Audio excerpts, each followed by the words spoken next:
Welcome to example 4 of Similar Triangles Day 2. It's a word problem. In sunlight, a cactus casts a 9-foot shadow. So here's my cactus, this is the plant, and it casts a 9-foot shadow, which is quite long. At the same time, a person who's 6 feet tall casts a 4-foot shadow. Use similar triangles to find the height of the cactus. So this question is quite important because similar triangles is actually used to help prove that the earth was not flat. And I'm going to show you a little video by someone else that showed how the Greek librarian Eratosthenes used this math in order to figure out and prove that the earth was not round, and not just prove that, he also found the actual size of the earth through simple calculations. Okay, so before we actually take a look at this is assuming the earth is flat here and we have the sun here. So we have a sun, we have a cactus, we have the person.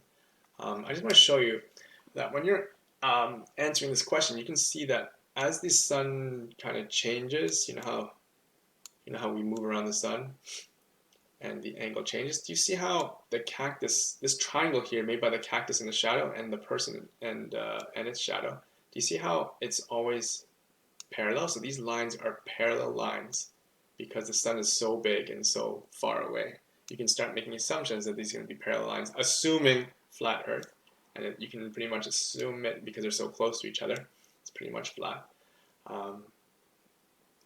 This is going to be parallel. Okay, so it's important to see that.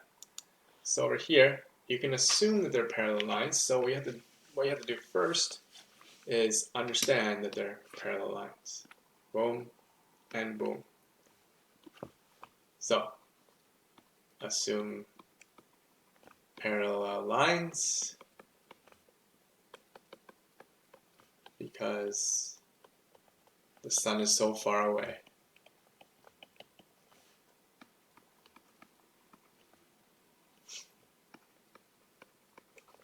And so big. Okay. Now that we have those are parallel lines, we can actually have the ground here, and that's a transversal. So this is kind of a, I'm going to use another color here. This is going to be an F pattern, or corresponding angles, where this angle is equal to this angle. If you turn your head sideways, that's an F. Below the arms of this F, so that's below the arms of the F, are going to be equal angles. So I'm going to call this A, B, and C, and this is going to be D, E, and F. And we know that angle C is equal to angle F now because of parallel line theorem, so PLT, F pattern. And we also know that because we're measuring height. If you're measuring height, you're standing up straight and the earth is flat. Okay? And so you can state that angle B is equal to angle E. And because it's 90 degrees and they're both given that it's 90 degrees. And as a result, if those two angles equal, that means the last angle has to be equal because of process of elimination, because angles in a triangle sum to 180. So those are your three laws, and since all three angles are equal, therefore triangle ABC is similar to triangle DEF. And now that they're similar, we can now assume, so that's the other thing we can do, therefore all sides are proportional. And now, if all sides are proportional, then I can say, okay, we can find out how many times bigger this triangle is. So EF over BC is equal to 9 feet over 4 feet, which is going to be 2.25.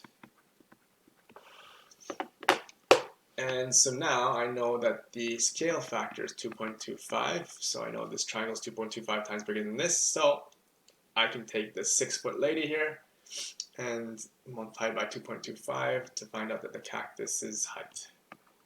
Therefore, the cactus height, so x is equal to 6 times 2.25,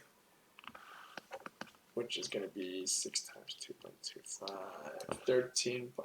13.5. And there we go.